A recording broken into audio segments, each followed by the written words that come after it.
the biggest challenge is not only doing something cool and like detailed for us and, you know, something that feels right to us, but it's like doing it within the time frame of post-production can be really tough. I think it's also really important for the effects to be intentional and to not for it to be like an overabundance of just throwing a million things in. Every effect that we use really has a reason, whether that be for the story or just for the overall vibe.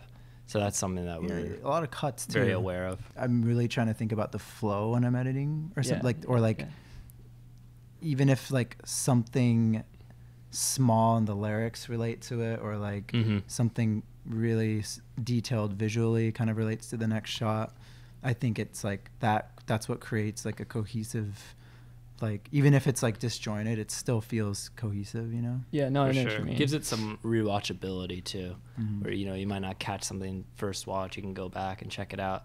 A lot of like standard rap videos I noticed just feel like they're throwing things in to throw them in. Yeah. And you lose something there.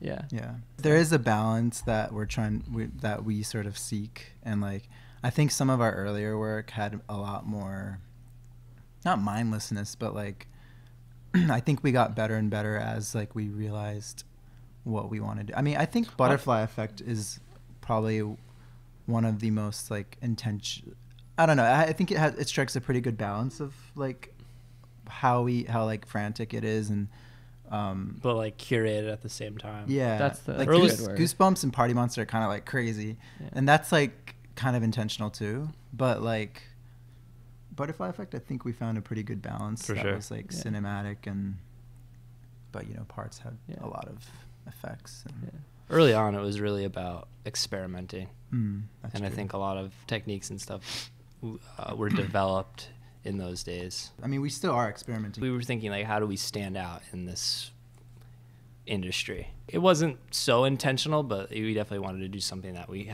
didn't see or was just a little bit different.